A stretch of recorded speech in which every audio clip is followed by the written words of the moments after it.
Police, इस नाम को सुनकर ही लोग डरने लगते हैं। ऐसा मेरा कहना नहीं है। 2018 की CSDS की रिपोर्ट की अगर माने तो भारत में सिर्फ 25% लोग पुलिस पर भरोसा करते हैं। इसकी वजह है पुलिस का रवैया और पुलिस के प्रोसीजर्स में लगने वाला समय और पैसा। इस प्रोफेशन की अगर बात करें तो इसमें ना ही वर्क लाइफ बैलेंस है और बेनिफिट्स के नाम पर कुछ भी नहीं। औसतन एक पुलिसकर्मी को 14 घंटे की शिफ्ट करनी पड़ती है, वो भी बिना किसी ओवर टाइम और वीकली छुट्टियों के। 30 त्योहार और फेस्टिवल्स तो पुलिस वालों के लिए बने ही नहीं होते। बाकी के 8 घंटों में उनको अपने रोजमर्रा के काम करने हैं, प्लस अपने परिवार को समय भी देना है। और यहाँ IT और दूसरे सेक्टर में 9 घंटे काम करके लोगों का स्लीपिंग साइकिल बिगड़ जा रहा है, लोगों का वर्क लाइफ बैलेंस बिगड़ जा रहा है। यूनाइटेड नेशंस की अगर माने तो हर 1 लाख की आबादी पर 222 पुलिसकर्मी होने चाहिए।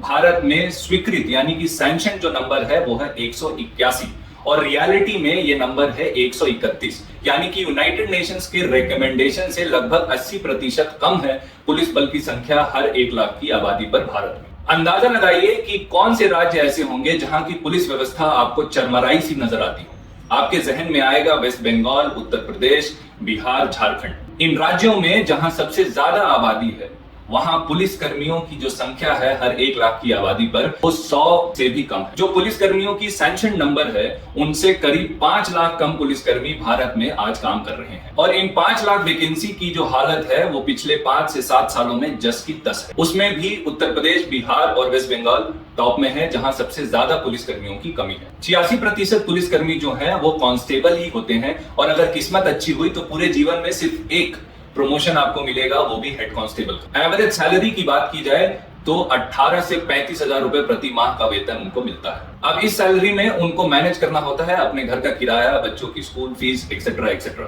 बेनिफिट्स की अगर बात करें तो सरकारी काम से भी अगर आपको कहीं बाहर जाना पड़े तो ट्रांसपोर्टेशन की सुविधा नहीं मिलती है। पुलिस स्टेशन अगर आप कभी जाकर देखें तो इंफ्रास्ट्रक्चर की जो हालत है वो डामाडोल है। बैठने के लिए सही से चेयर और कुर्सियों की सुविधा भी नहीं। ट्रेनिंग के नाम पर भी महज खाना पूर्ति, चाहे वो कंप्यूटर रिलेटेड ट्रेनिंग हो, पब्लिक रिलेशंस की ट्रेनिंग हो या हो फॉरेंसिक रिसर्च की। पॉलिटिक्स में क्रिमिनल बैकग्राउंड के लोगों की बढ़ती तादाद भी एक कारण है पुलिस पर बढ़ते प्रेशर। चुनाव लड़ने वाले उम्मीदवारों जिनके ऊपर गंभीर मामले दर्ज हैं, उनकी तादाद 2004 में 8% से बढ़कर 2019 तक आते आते 13% की हो गई है। और जो उम्मीदवार जीत कर आते हैं और जिनके ऊपर गंभीर आपराधिक मामले दर्ज हैं, उनकी तादाद जो है वो 2004 में 12% से बढ़कर 2019 में दुगनी से भी ऊपर 28% हो गई है। अब जब नेताजी ही आपराधिक छवि के होंगे तो कैसे वो पुलिस को अपना काम करने देंगे, कैसे वो पुलिस पर प्रेशर नहीं बनाएंगे, कैसे वो पुलिस को इंडिपेंडेंट होकर काम करने देंगे। और अगर कोई कानून का ज्यादा ज्ञान बांटे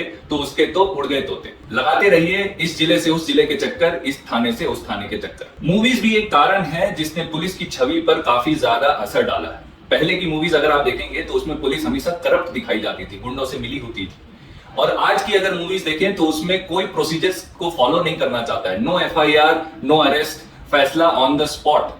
ये भी एक कारण है कि लोगों के मानस पर इसका असर पड़ रहा है। पुलिस की छवि जो है वो खराब हो रही है। लोग पुलिस से डरते हैं, लोग पुलिस की रिस्पेक्ट नहीं करना चाहते हैं। ड्यूटी की टाइम हो, सैलरी हो, अंडर स्टाफिंग, वर्कलोड का प्रेशर हो या बेनिफिट्स, शायद यही कारण है कि हर 3 में से 1 पुलिसकर्मी दूसरे ऑप्शंस की तलाश में है, अच्छे वेतन के लिए, अच्छे वर्क लाइफ बैलेंस के लिए। यही सब कारण है कि शायद पुलिस कभी आपको हंसती हुई नहीं दिखाई देगी, कभी एनर्जेटिक नहीं दिखाई देगी। उसके तफ्तीश में, उसके इन्वेस्टिगेशन में वो पैनापन नहीं दिखाई देता है। आपके मोबाइल चोरी, आपके बाइक चोरी के मामलों को वो उतनी गंभीरता से नहीं लेती है, आपसे उतने संवेदनशीलता से वो बात नहीं करती। पुलिस वाले भी आपकी तरह इंसान हैं, उनके सीने में भी एक दिल है, उनके भी एक्सपेक्टेशंस हैं, उनके भी बच्चे हैं, उनका भी फ्यूचर है, उनके बच्चों का फ्यूचर है, उनके परिवार का फ्यूचर। हम उनकी मदद नहीं कर सकते हैं लेकिन उनकी इज्जत, रिस्पेक्ट तो बिल्कुल कर सकते हैं। आपसे अपील है कि पुलिस वालों के प्रति भी आप सिंपैथी और एम्पैथी रखें। गर्मी के मौसम में कभी ठंडी लस्सी तो ठंडी के मौसम में कभी गर्म चाय ऑफर करें। उम्मीद करता हूं आपको यह वीडियो पसंद आई होगी। Thanks for watching.